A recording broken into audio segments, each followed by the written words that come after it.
memory and recognition are different. So when we talk about memory, it's kind of difficult because we're not always clear on the definition of memory. But if we just want to talk about it kind of in generic kind of way, memory is the storage and retrieval of information. All right. And memory is very different than recognition. Recognition is easier than memory. It's looking at something familiar and being able to associate it instead of recalling it. And that's a lot of what reading becomes, after we learn the alphabetic principle and that automaticity, a lot of that is recognition. It's not memory. And we tend to confuse them. And a lot of that is because how we approach school, which is we memorize a lot of things and we conflate that with learning, but actually they're cognitively very, very different experiences. So again, memory is the storage and retrieval of information. Learning is the connection and consolidation of neurons. So they actually are very different experiences in the brain. And you actually don't have to have a lot of things memorized in order to learn. So you don't have to memorize 500 orthographic patterns in order to read, but you do have to be able to recognize a lot of them in order to encode and decode effectively.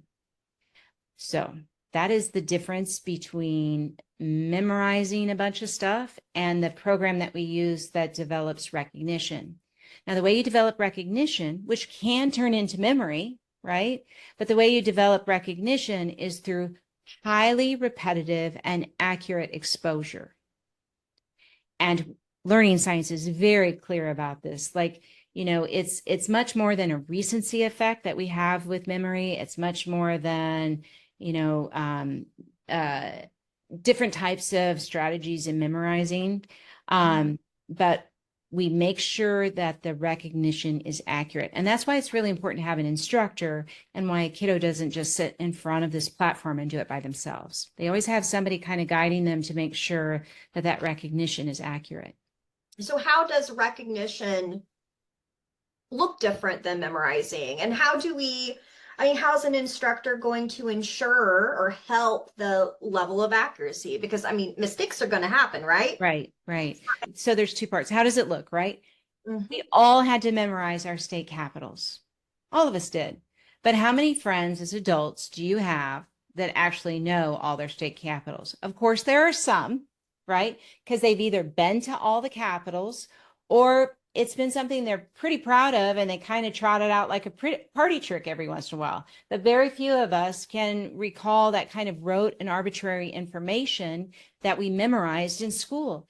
And spelling patterns are pretty rote and arbitrary. And the sequence of the alphabet and multiplication facts, a lot of things that we all kind of struggle with because the human brain wasn't really meant to memorize a bunch of rote and arbitrary information. If you want to look at it this way, how many of us need to memorize a license plate to hunt for food, grow a garden, raise kids, love our family and our friends, build community? It's really not that necessary.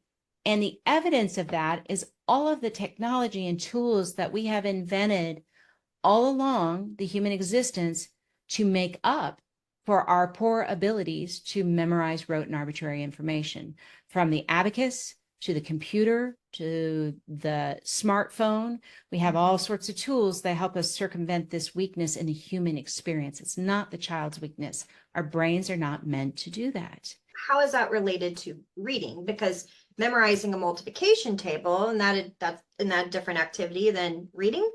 It's helpful when you can quickly retrieve, this highly repetitive information, but that's talking about storage and retrieval. It's not about recognizing in order to encode and decode. So you don't have to memorize multiplication facts in order to do math, and you actually don't have to memorize spelling in order to decode. And we don't ask kids to do that, but we do ask them, we expose their brains to it enough times, highly, highly repetitive process where their brain will see the TI and know it says shh enough times that's when they are encoding and decoding, that's a real possibility. Now, the inverse of that is spelling. Instead of decoding, when we are encoding or spelling, that retrieval is a little bit more difficult. To hear the sh sound and think of all of the spelling possibilities is much more complex because there's so many of them. And unfortunately, we confuse it even more because most reading programs and most of our approaches in reading, not just programs, teach rules. But as you and I know, if you ever teach a kid a rule, their first response is to find the exception. And then the rule loses its integrity. So we do not frame anything as a rule or an absolute. And rules and absolutes apply kind of neatly to memorizing. But once you start talking about variability and applying memorization, it gets really complex. So again, recognition is, learning science is very supportive of recognition and doing that as an effective way to deal with this type of information.